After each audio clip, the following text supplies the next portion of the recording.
Okay. Good evening. Welcome to the Halacha and Chassidus class, the weekly class. Although tonight is going to be just Halacha, we're not gonna. I don't think quite get to the Chassidus part. I did say that on the chat there would be Chassidus about the month of Elul. Maybe we'll get to that another week. But in preparing the Halacha, I just kept coming up with more and more sources, and I figured that people always enjoy the Halacha, and we'll share a little bit of the biographies, a little bit of some of these great people, and it'll probably take pretty much most of our time anyway. So I apologize in advance for no Chassidus. We do have some teachings to the Rebbe, not exactly Chassidus, but some of his ideas.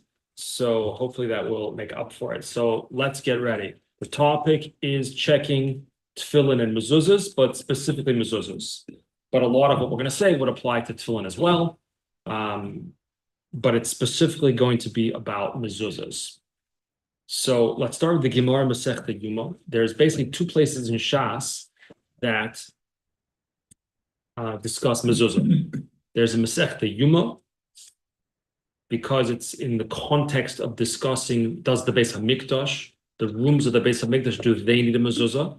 In which Yuma a lot speaks about the avodah of the Kohen Gadol, avodah of the Kohenim, and the structure of the Beis HaMikdash. Where is the Mizbeach located? Chelik Binyamin, where exactly is it? And the structure of the Beis HaMikdash in various ways, different avodas, and so forth. So one of the things it also discusses is mezuzah. That's Masechta Yuma. Also Masechta Menachos.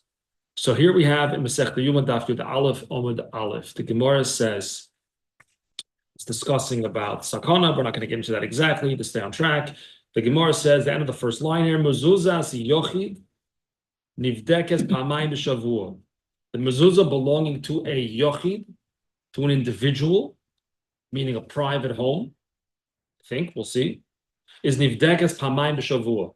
It needs to be checked 2 times in a week. No, not a week. 2 times in a shavua means shmita. 2 times a shmita. 2 times every 7 years. You need to check your mezuzah. Vishel rabim, the Gemara says, and if it's the mezuzah of rabim, not your private home, maybe the mezuzah on a shul, maybe on a Jewish community center, something like that, meaning not a property that belongs to a private individual. So mezuzah v'shel rabim pamayim b'yovel, twice every 50 years. That's the Gemara, okay? Rashi says over here, nivdekes, is to check it. 1 second, asks Rashi, ein minut.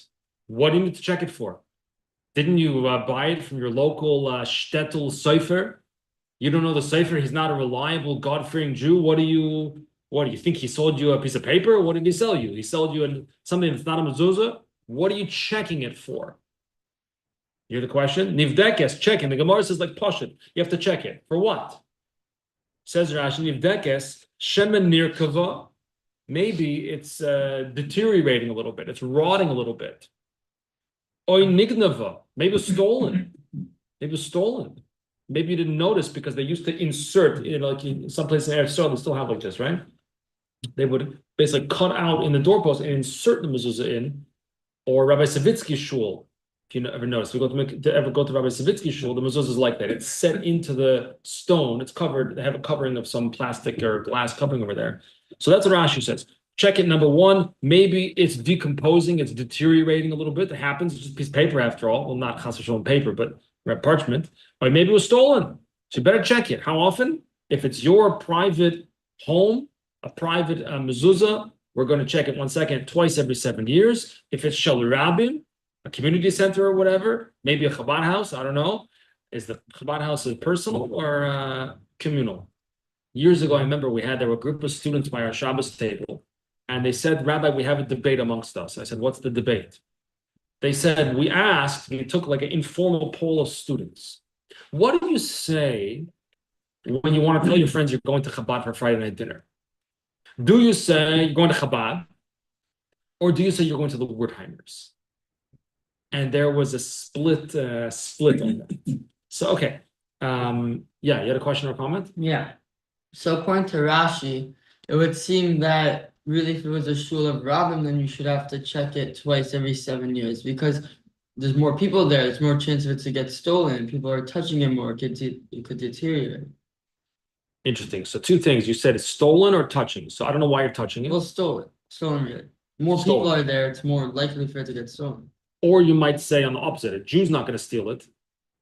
Right. So the fact that there's more Jews there, more people coming in and out of shul, especially if it's like a minion factory or even a regular shul, you have more eyes on it, so it's less likely to be stolen. You could also say like that. I don't know which one would be correct, but you could view it either way, in other words. And as far as touching it, by the way, it says, I believe it says, Shulchan Aruch, I didn't look it up recently. I think it says you should touch. Most people kiss also, right? But the Shulchan Aruch doesn't say that, I don't think. Anyway, okay, that's maybe for another class. Let's continue in Rashi, source number 2, Vishal Rabin. What does it mean, Vishal Rabin? Shari Chatzeros. Oh, it's not a Chabad house. It's not a Jewish community center. It's the gate. It's the gate at a courtyard, right? Like the old. If you go to Meisha Aram, you still find places like this. Or I once was in Vienna many years ago. There's a frum area in Vienna that looks a little bit like Meisha Aram actually. Is you go into a chotzer, a courtyard that is shared by multiple people. So that chotzer, if it's shared by Jews, very well needs a mezuzah, assuming that it meets the other requirements for mezuzah, right? Doorposts and a lintel on top. So that would need a mezuzah, and that is called the mezuzah shel rabim. It's not your mezuzah, it's not my mezuzah. It's all of us that are sharing the chotzer, sharing the courtyard. That needs to be checked twice every 50 years. Umedinos, countries, ayoris, the cities, they had gates, like in the old city in Yerushalayim, there's a gate at the entrance of the city. Whose mezuzah is that? It's not mine, it's not yours. It's shel rabim. Check it twice a yovel. When it says twice a yovel, or twice every 7 years, does that mean, every 25 years or every 3.5 years? Or does that mean I can check today and then check again in 4 months from now and then I'm good for the next 6 Which years? makes more sense to you?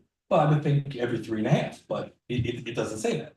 It doesn't say that, no. Because I think because there's a certain fluidity, meaning we don't have to, it's like when the doctor says, you come back in 6 months, the doctor or the dentist or whatever, right? Come back for your physical in a year, right? Has to be a year. It could be 11 months, it could be 13. Okay, insurance says it has to be exactly, insurance won't pay for it unless it's exactly 12 months, right? They'll tell you you're not due for your physical yet. But seriously, lamai nafki, mean if your physical is after 11 months, 12 months, 13 months, it's all the same thing. So in a sense, we might say similar with mezuzah. You have to check it dafka every 3.5 years? Nah, that doesn't have to be, but it doesn't make sense to check it today and check it again next month. Doesn't make sense. Okay. Well, it might make more sense. I mean, depending how often you do it, Yeah. when you do it, Yeah. is where this mezuzah exposed to. If I'm mezuzah in my garage and exposed to rain, as opposed to in my living room, which gets exposed to basically Okay. nothing. Okay. So Very I would say good. the one that's on the garage should be checking even more than twice 7 years, because I know that actually from experience, Okay. Very good. that Very good. We're going to see a little bit later in the Chassam Sofer. We're going to see a little bit later in the Chassam Sofer something about this. And we're also going to see in the Sikh from the Rebbe later in 1974 later as well. We're going to see a little bit more about this as well. But we're going to get to it. It's a good point. Very good point. We're going to get to it. Let's continue in the Rashi. Pamay b'yovel. 2 times every 50 years. Why so little? This maybe Mikey addresses your point too. Why so little? Listen, it just if the mezuzah of my house may deteriorate a bit, why would the mezuzah, the gate to the city, deteriorate less? Maybe even more. So it says in Rashi, Pamay b'yovel, kol davar shel rabbin, anything that belongs to the rabbin. A very interesting svara. Rashi has a fascinating psychological svara here. Rashi is teaching us about people. Don't make it too burdensome to do anything that's for the rabbin. Why? Because if you're going to make it, after every 7 years, what's going to happen? What's human psychology going to lead to? Let Chaim do it. Let Yankel do it. I have to do it. It's like, it's like if you send out a mass email or a mass text, who can help? You know who responds? Nobody. Because I'm busy, let him help. If you send a person an individual text, you call, hey, can you help? Oh, you're asking me? Oh, I could help. So that's the svara here Rashi teaches us. Shel Rabbim, we don't know. We don't know who's going to actually do it. So therefore, we don't want to be matriach people. We don't want to burden people with doing it too often. Let's take a look at the Rambam. Now starting with the Rashi at the Rambam now. Very simple. Mezuzos ayochi nivdekas pamayim b'shavua, straight from the Gemara. Mezuzos rabim pamayim b'yovel, straight from the Gemara. Why? Now here we see the Rambam's reasons why. Keep in mind Rashi. Shema nikra mimena ois achas. Rashi didn't exactly say that. Rashi said nirkava means deteriorating. What's deteriorating? The parchment, the ink. What exactly is deteriorating? So Rambam spells it out. Nikra mimena ois achas. A letter somehow becomes torn. It's just ink after all. Or maybe it's even erased a little bit. How would it get erased? It's affixed within the wall. And what happens? Moisture drips down, whatever it may be. And therefore markevis. So maybe it's going to deteriorate a little bit. That's why I have to check it. Good questions, comments so far? Okay. Me'iri, let's take a look at the Me'iri. We've never learned the shtickle from the Me'iri together in one of these shiurim. The Me'iri, very interesting, wrote a commentary on the Shas. He was born in 1249 Provence, France, Tzorfat. He was one of the French Gedolim. Born in 1249, passed away 1315. I don't exactly know the story behind this. I'm sure historians know more exactly what happened, but he wrote a commentary on Shas. What happened? It basically disappeared. It somehow was not present in the libraries of Jewish people. And therefore, it was not really quoted in contemporary Svarim from his times, or even for a few hundred years after. It basically wasn't quoted as a source of halacha or for anything else until a full copy was discovered in a library in Parma. I don't know if that's related to Parmesan. It might be. In a library in Parma, Italy, in 1920. 105 years ago, rediscovered it. Oh, look at this from the Me'iri, a Pirush on Shas. So some poskim wanted to say that it's not really something that we turn to for halacha, even though it's a completely a valid, legitimate source. However, the fact that it was not part of the halachic discourse for hundreds of years, that means was never really niskabel. It was never really accepted as a source of halacha per se. Nothing personal, just it wasn't accepted really because it wasn't around. So some want to say, therefore, it still today doesn't really have much bearing on halacha. Okay, but in any event, it's a very chashuv sefer. Doesn't need me to say that. He writes as follows in his commentary on Masechta Yuma. Mezuzos hayochid kagoin, and he spells it out. See now from the Gemara, combining what the Me'iri basically does is he combines a lot of different Rishonim, combines a lot of different Perushim, puts it all together, kind of almost like in a narrative format almost. Mezuzos hayochid is for the mezuzos for an individual home. Kagoin shel shari botim spells it out. The gates of your home. You need to check it 2 times every Shemitah, every sabbatical cycle, 7 years. Why? Like Rashi said, or 1 letter is erased, like the Rambam says, or it's torn, like the Rambam also, also something becomes damaged somehow, or again, like Rashi said, maybe it's deteriorating a little bit. Vishal Rabin, but about public mezuzah, kigon shari ayoros, shari mevoyos, the gates of the city, the gates of the alleyways, passageways, and so forth. You only need to check every twice 50 years. Why?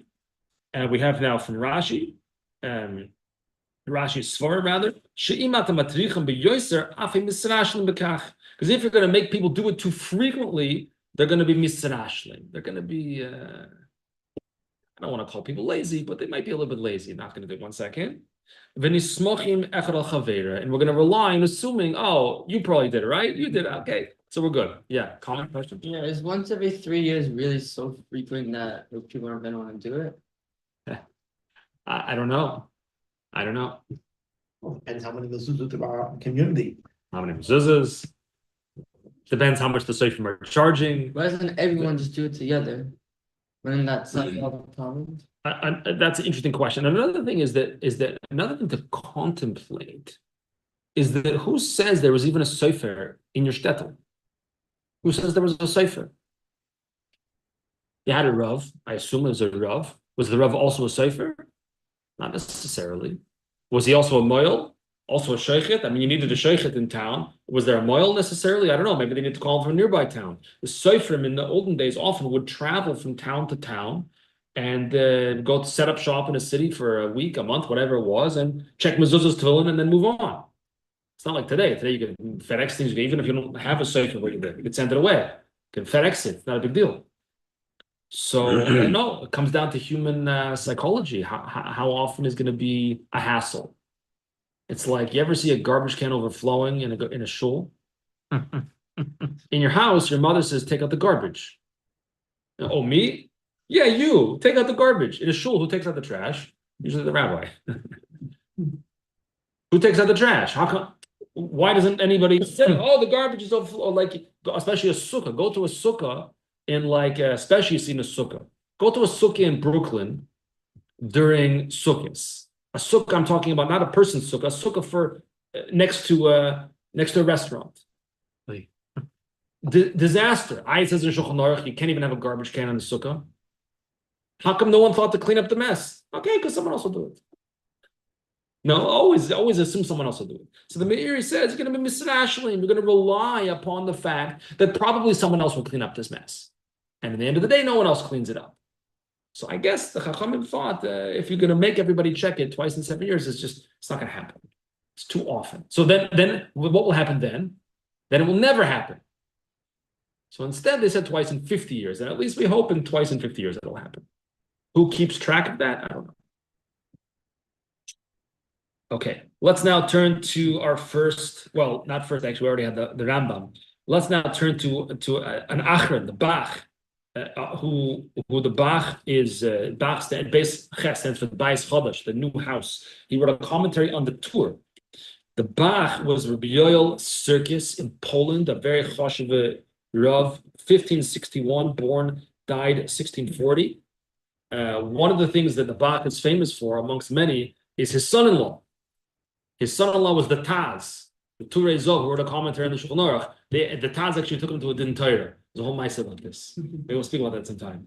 But in any event, interesting on the Bach, in addition to being a master of halacha, was also very into Kabbalah as well. And he quotes many times in this Sfar, he quotes different Kabbalistic ideas, somewhat regularly.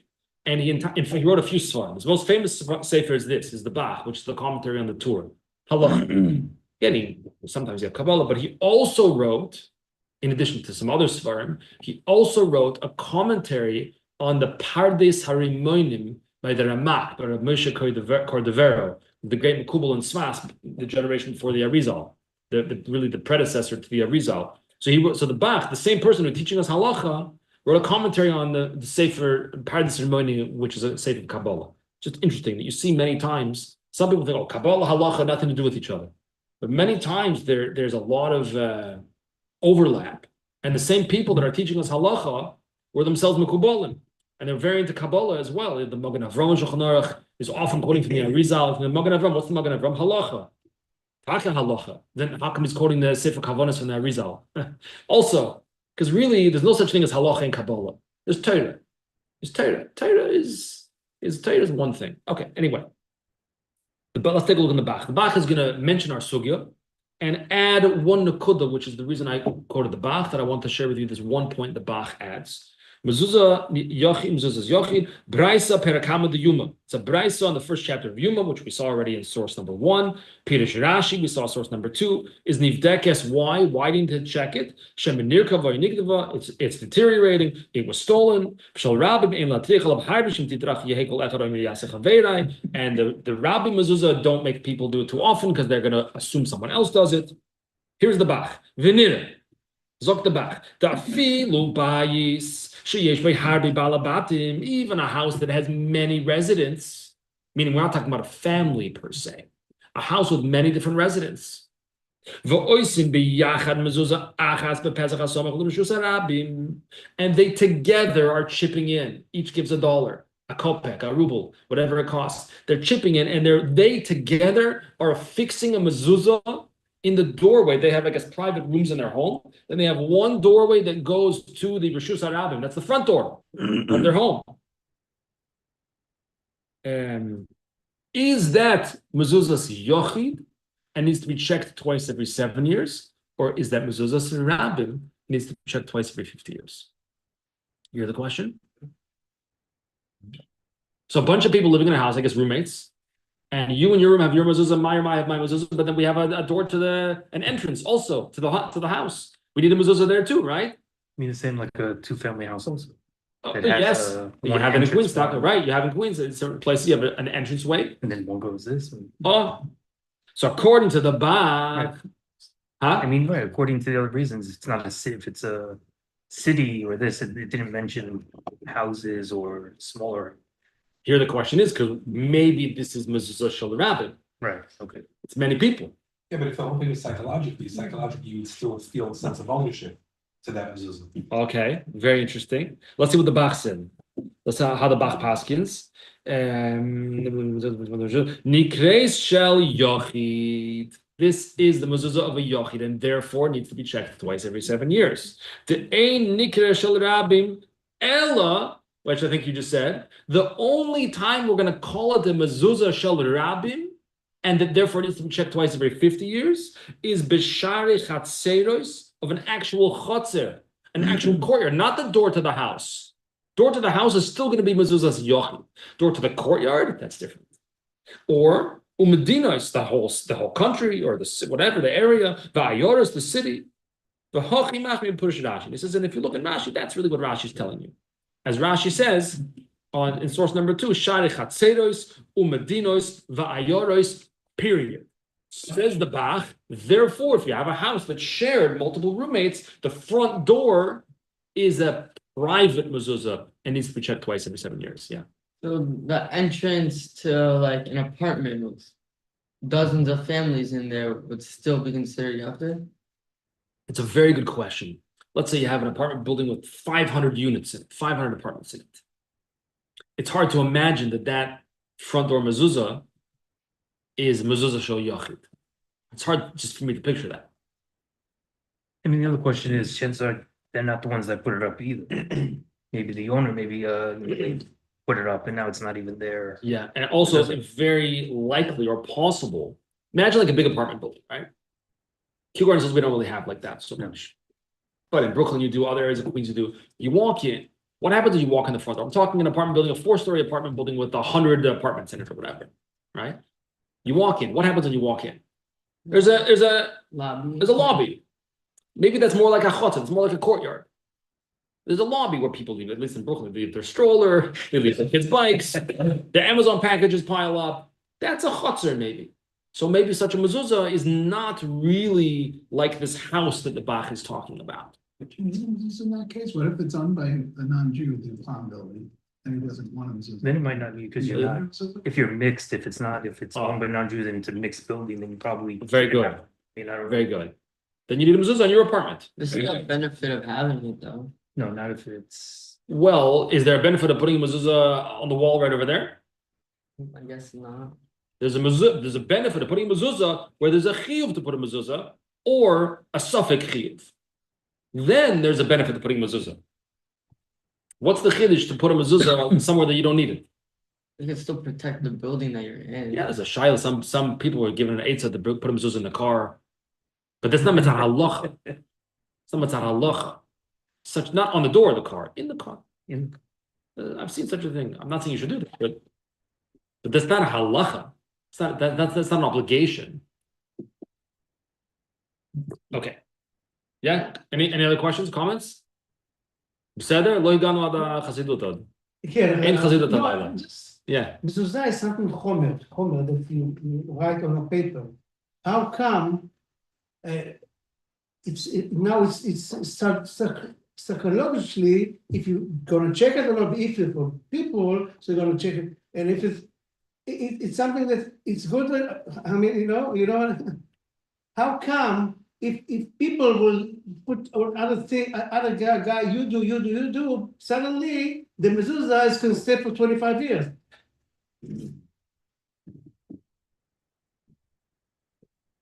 I don't know. Why do people leave the garbage overflowing?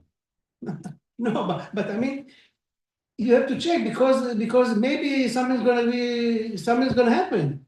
So What you're saying, if I understand you, is that we're not checking for fun.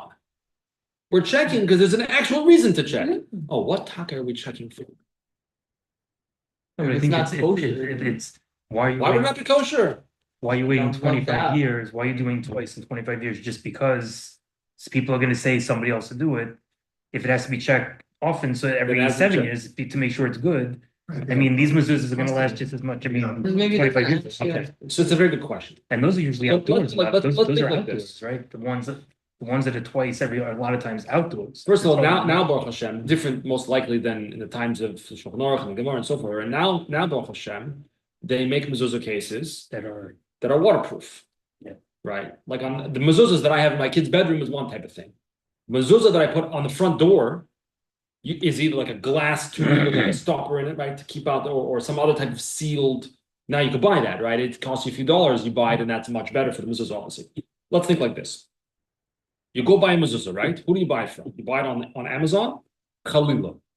You buy it from a sofer, and the sofer has Kabbalah, Ksav Kabbalah. He knows how to write, and he learned by another sofer, and hopefully you know who he is, and he's a Yiras Shamayim, and he goes to mikveh, and he's pashat a frum yid, right? So when you buy the mezuzah from him, it's kosher.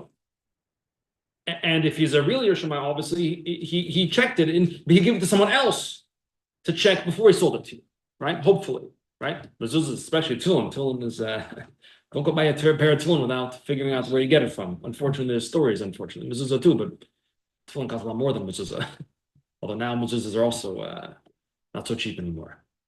So your mezuzah has a chezkas kashrus. So when you say the bracha, like boy mezuzah, you put the mezuzah up, whether it's on your bedroom door, whether it's on the front door of your house, whether it's on the chotzer, that's a mezuzah sirabim. The mezuzah has chezkas kashrus, right? So we can assume al pi halacha that it's kosher now, and it's going to remain kosher unless something happens to it. So what's going to happen to it? Nothing. It's stuck to the wall. No, because maybe someone's going to steal it. Maybe this is going to happen. Maybe that's going to happen. But really, we have a chezkas kashrus unless someone. I mean, if it was a hurricane and the wind is going, rain is going sideways, then maybe you'd say, "Oh, I don't know if our mezuzahs have a chezkas kashrus anymore." You might say that. I'm not sure. One second. So therefore, we're starting with a chezkas kashrus. So to remove that, we need a reason to remove the chezkas kashrus. So so Chachamim said, you know what it might be? Rashi says it's stolen, it's rotting. Maybe we're going to see some more about this as we go a little bit later. What exactly in the Chasam Sofer? What exactly are you checking for? We're going to see more about this. But based on the idea, again, human psychology, so they can't make you check too often, and we're relying on chezkas kashrus. Differently, for example, than your tzitzis. My tzitzis were kosher yesterday. What if they check them today for?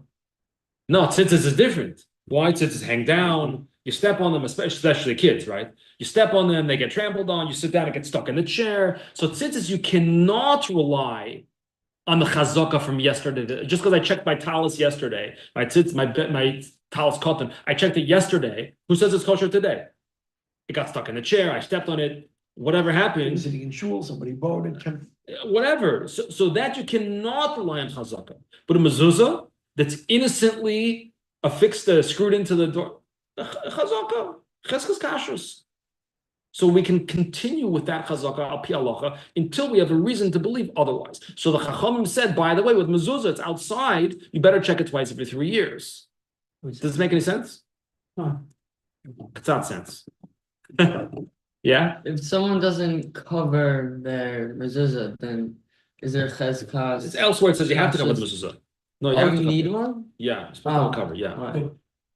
But based on that logic, the same cheskas kashrus should be on the mezuzah outside your bedroom and outside the city.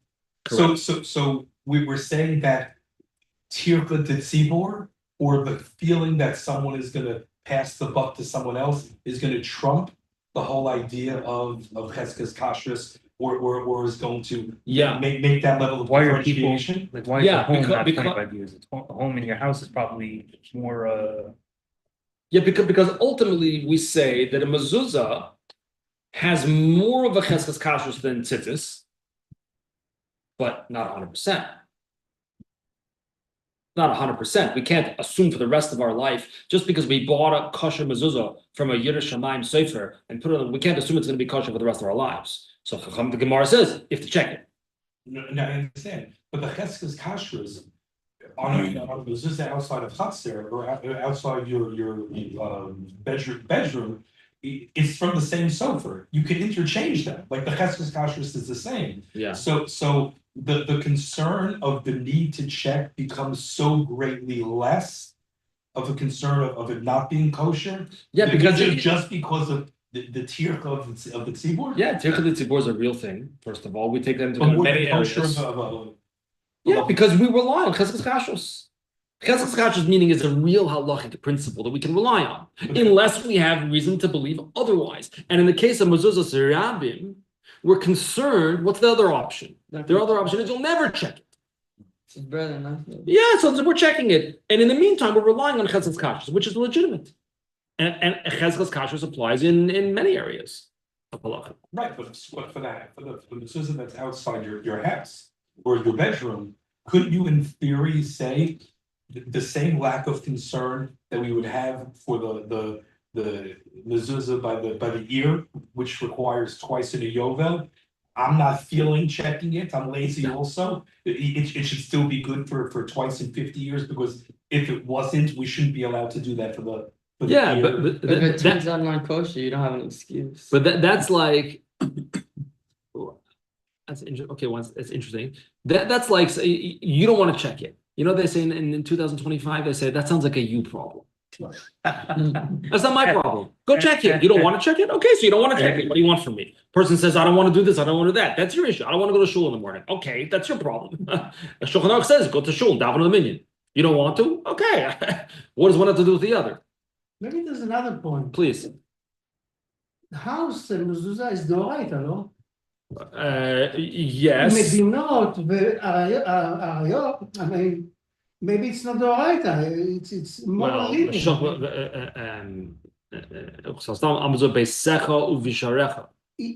Yeah, b'sharecha, but it's applied for city that it's doraita? As far as I know, it might depend on the details. We're going to get to that later, actually, in the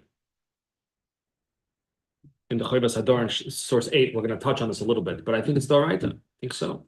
Because I was asking somebody was saying that it's with filling, right, checking also within 7 years, and so they said some people say that you shouldn't check it's filling because you have the cheskes kashrus and it you know you can rely that it's that it's still fine. I Some mean, people say this, yeah.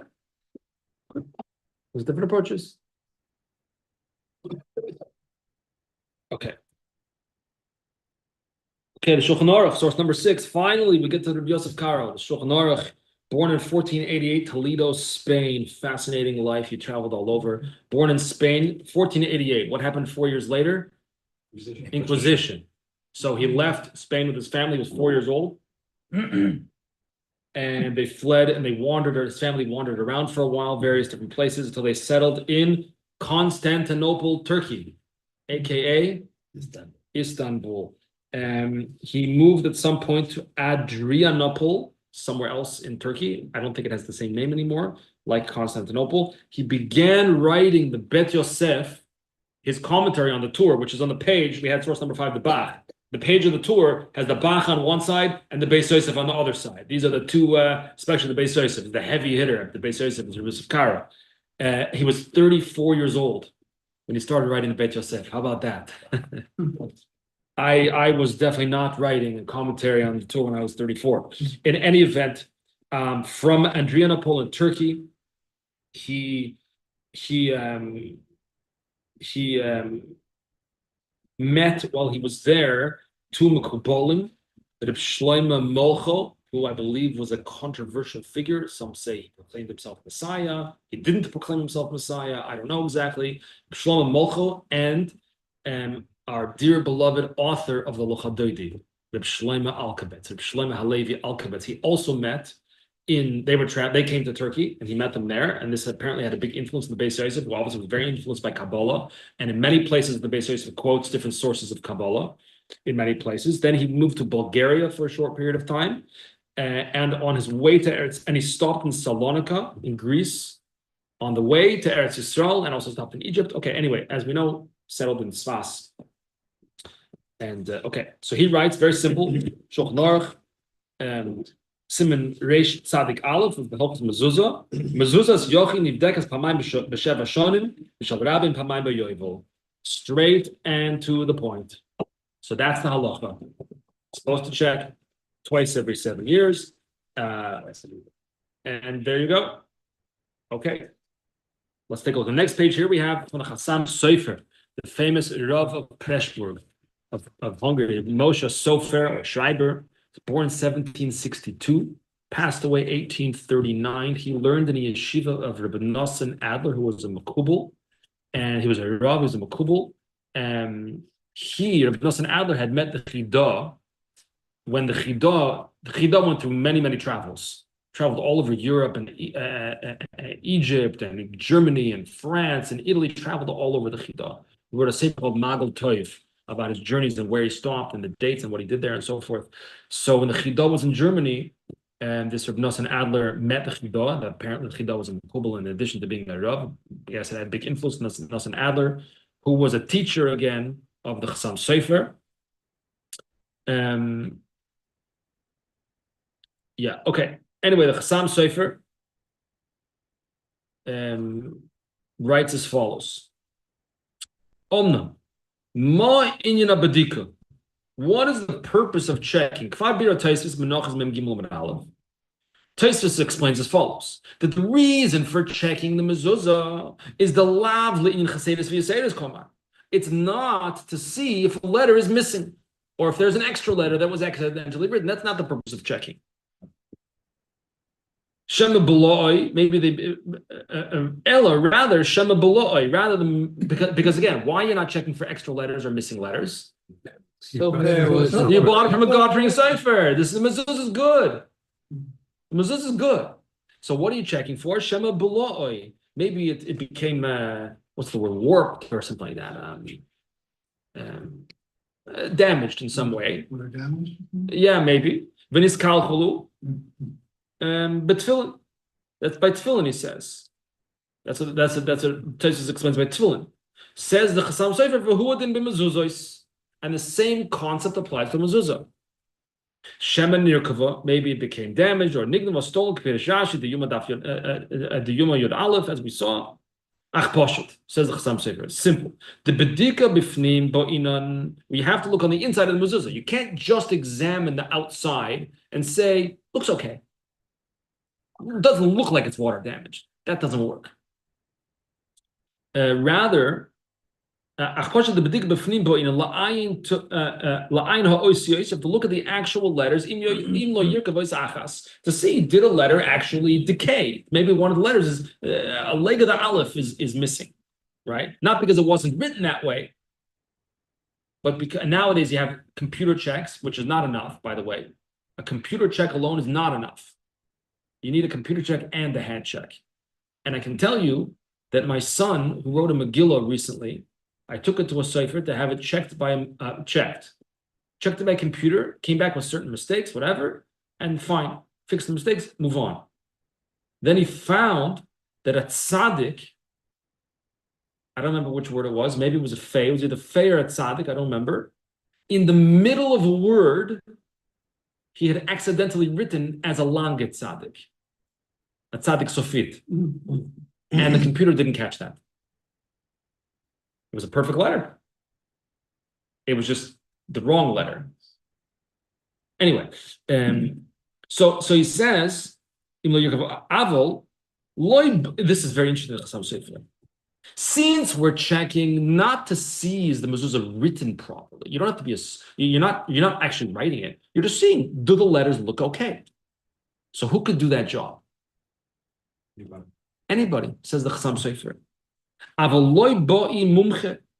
We do not require an expert. You don't need an expert who knows exactly how to write mezuzos. Is it mem zayin vov zayin or just mem zayin zayin? You don't have to know. It was written kosher. Now all you need to know how to do is, what does a zayin look like? Is that a zayin? Is that an aleph? Do you know what it looks like? Ela kol adam yochel avoidchem. Very interesting. Anybody could check a mezuzah. Very interesting.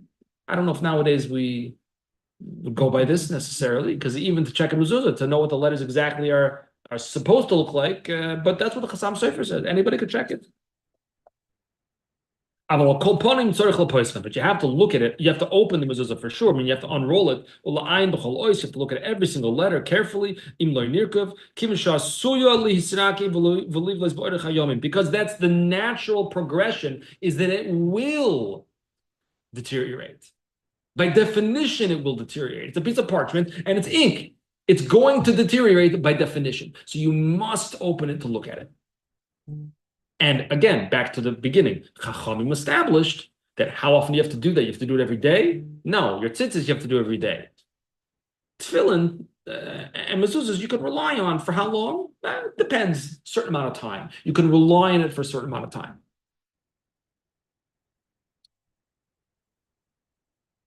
Fine, I think that's good. Yeah, it's okay, the Chassam Sofer? Gishmak, he says, anybody could check. Open up your mezuzah, take a look. Are all the letters there? Does the aleph look like an aleph? The base looks like a base? Good, no problem. You just check your mezuzah. Perfect. Okay, here's another interesting point that I wanted to bring. Maybe we'll skip. Okay, well, there's a lot of stuff here. There's so much interesting stuff. I don't know. Let's look very quickly. Source number 8 is a modern day halacha sefer by a Rav from Yerushalayim named Yaakov Yeshaya Beloy. He writes a sefer called Choivas Hadar. And it's just a very short halacha of a sefer of practical hilchos mezuzah and Chanukah. That's what he writes.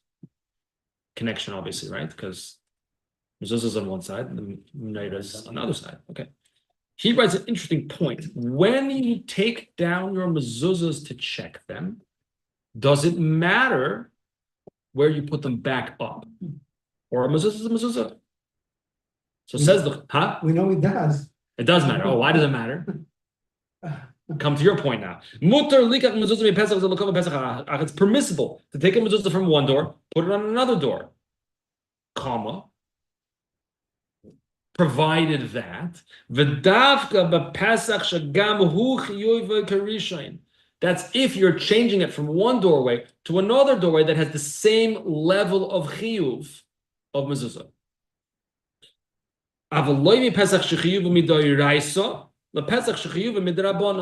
But you cannot take it from a door that's required a mezuzah midoraisa and switch it to a doorway that's a requirement is only derabanan.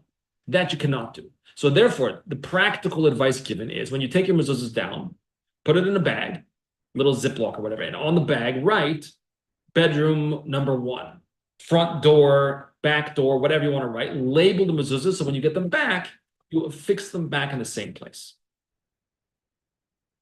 It's done. Good. It's good.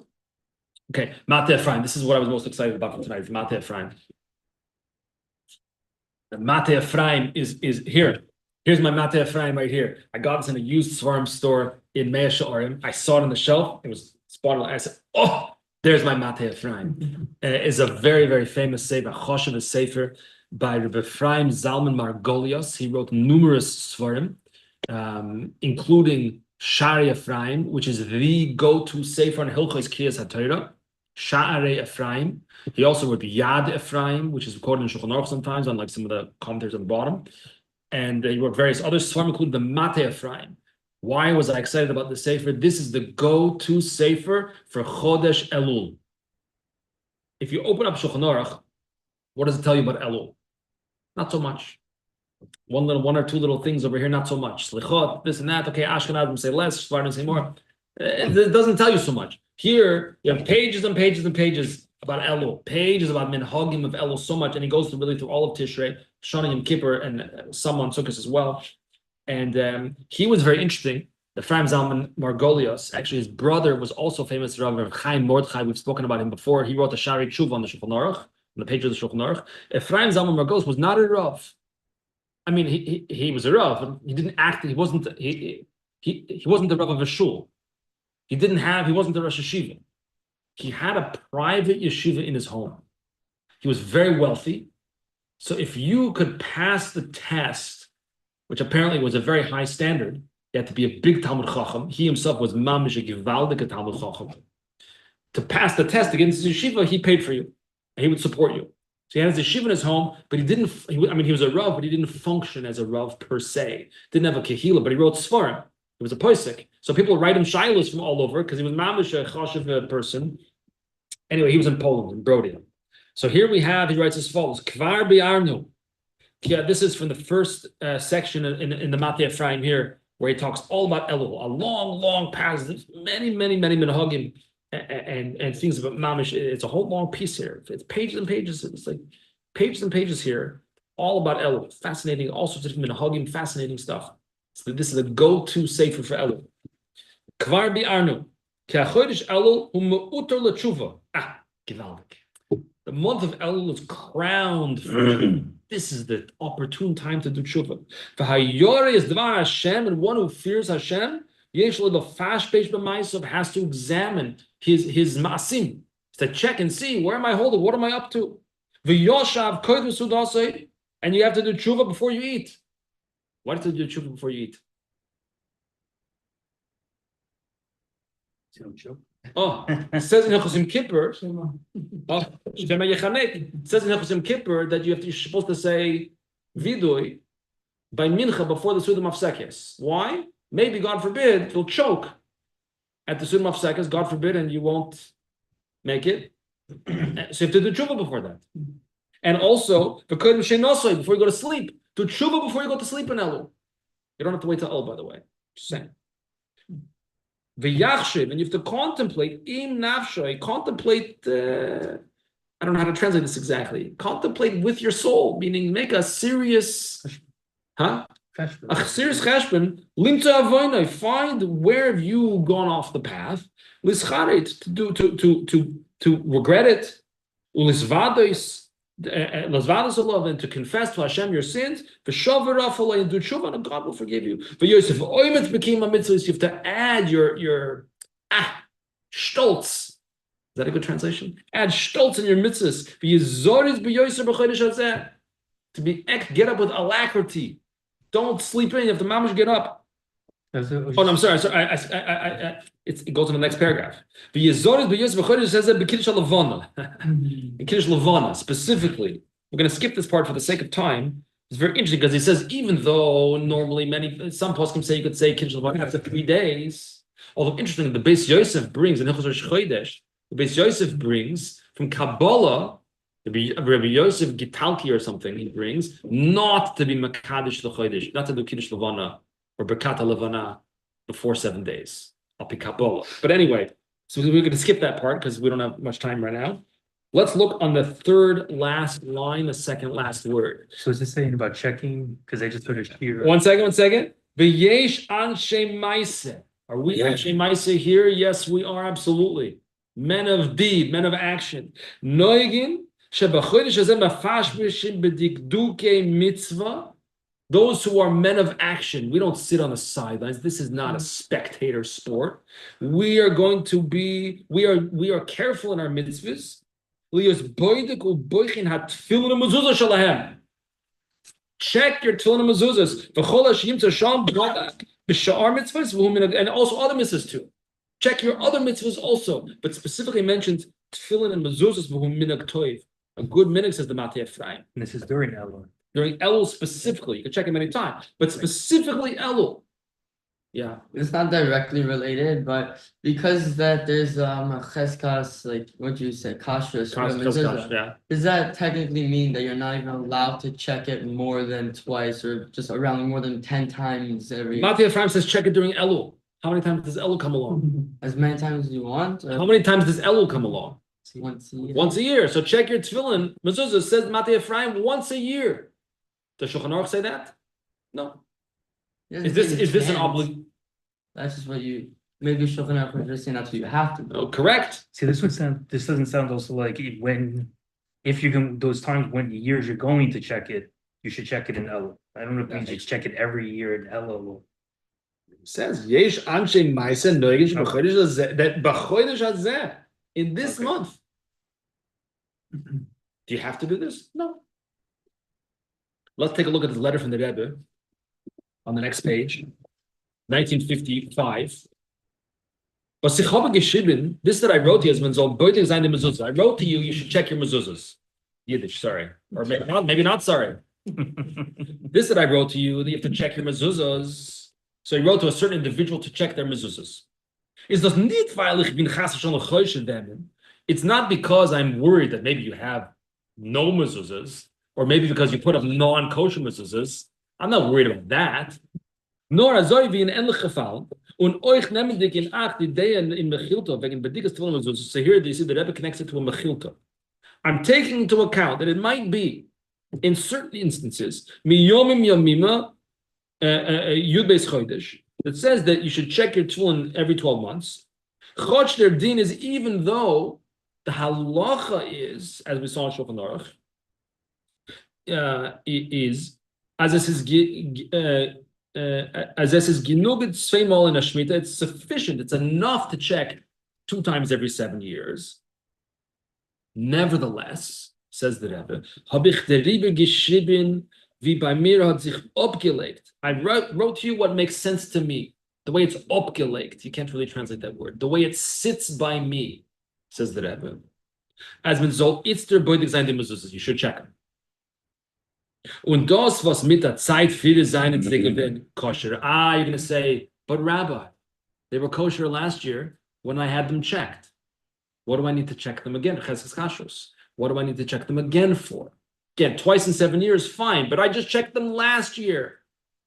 Is das nicht kein stira, as man soll sie darfen beutig sein? That's not a contradiction to you checking them again 1 year later. Why? Wenn man sieht von dem Dim allein, as zweimal in Shmita darfen beutig sein. The very fact that Halacha itself shows you that just because they were kosher last time doesn't mean you shouldn't check them again. Und es ist verständlich, as einmal springt up die Tint, that it's understood that sometimes the ink could jump off the page. The ink could become cracked.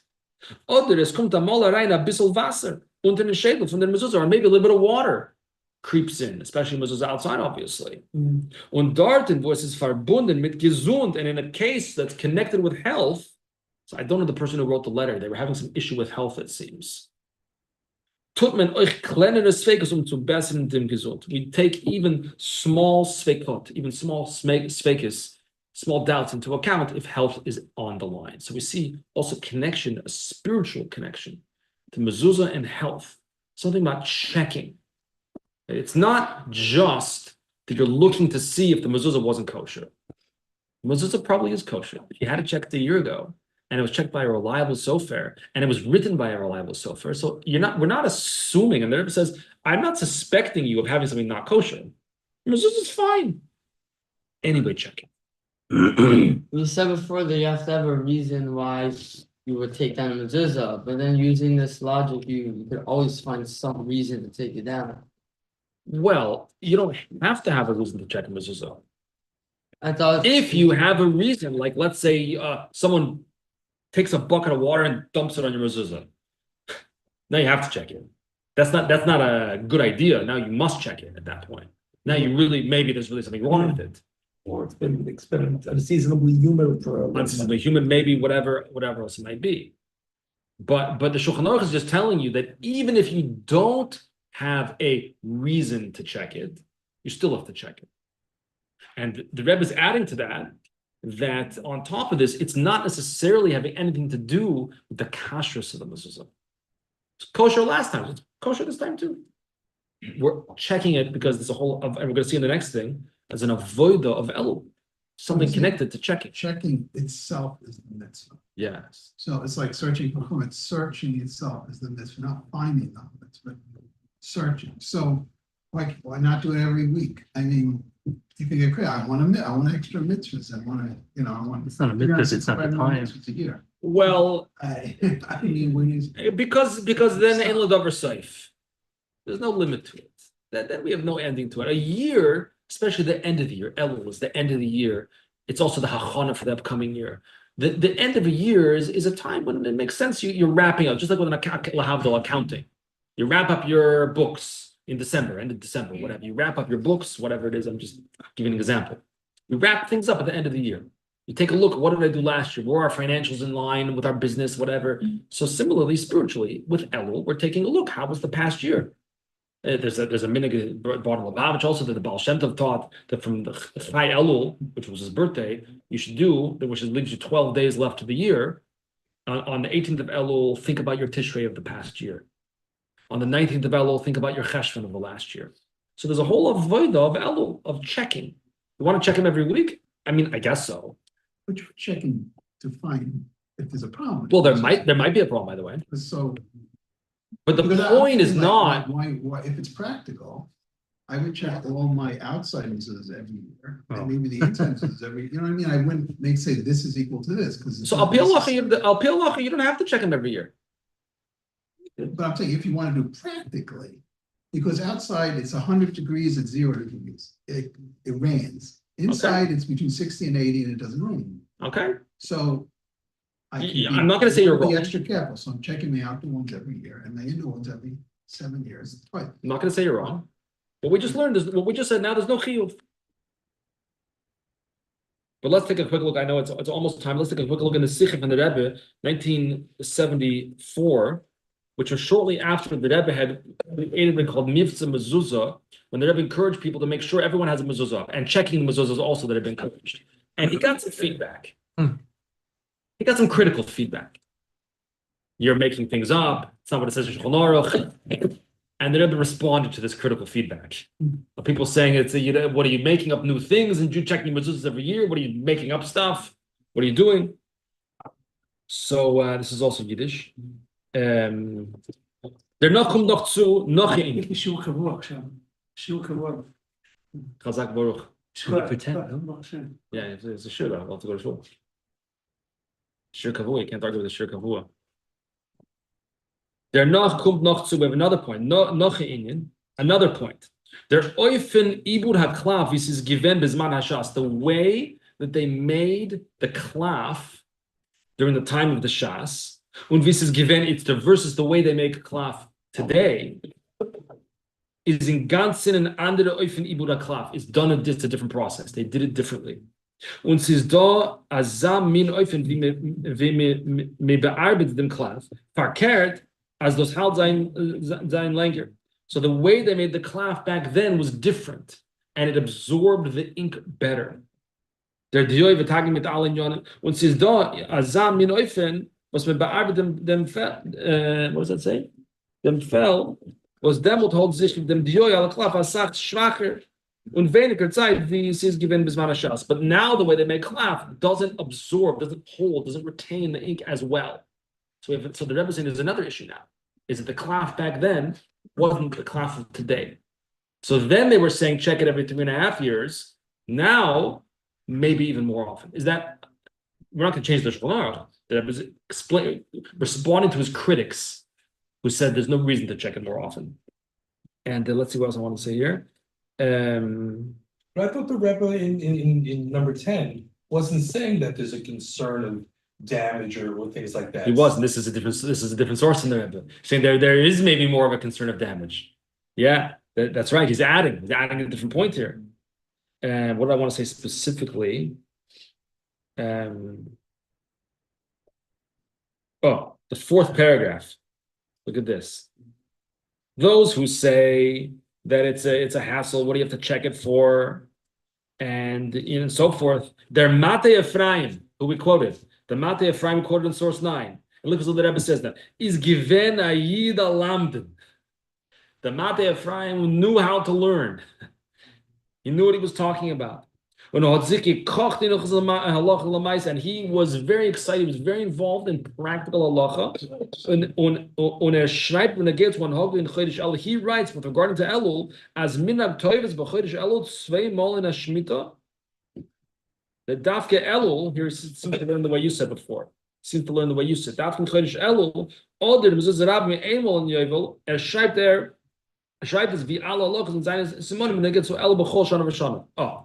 He writes Elul every year, the way he takes it. So they never reads Mashma Elul every year.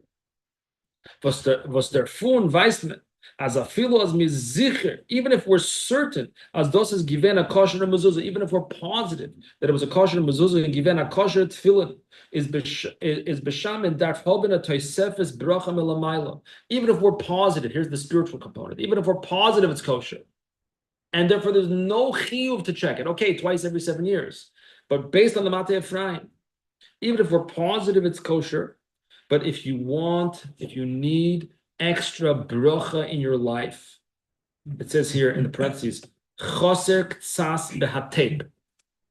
The tape recording of this Farbrengen was missing something. So that's ...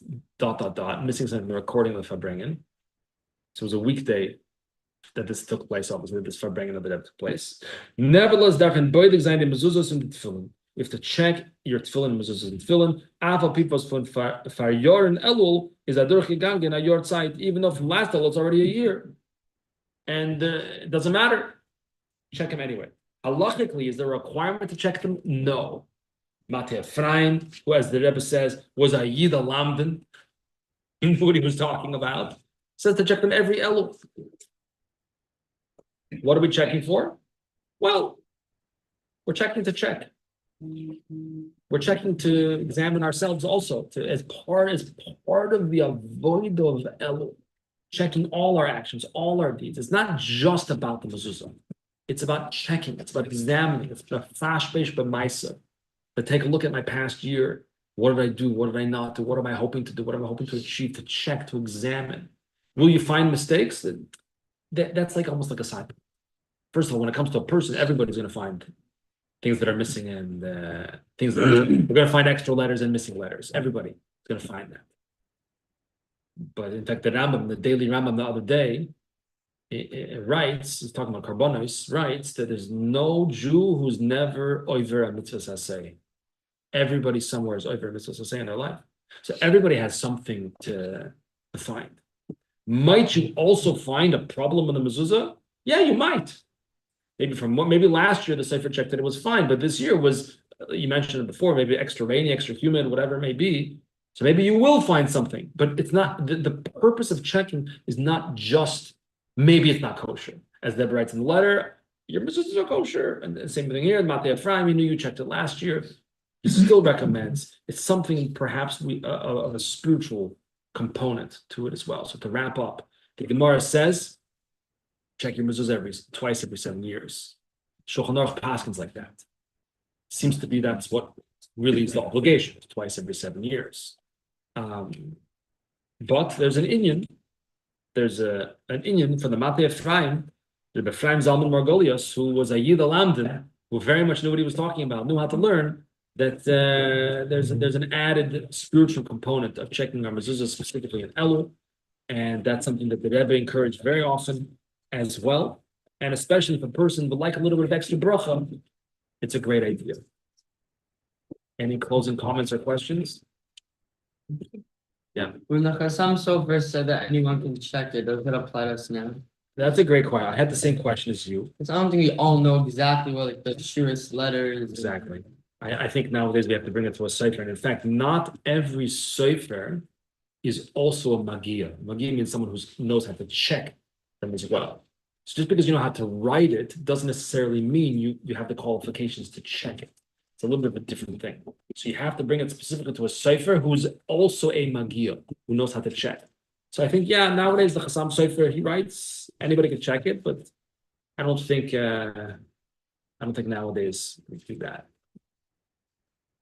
Thank you everyone for coming. We continue.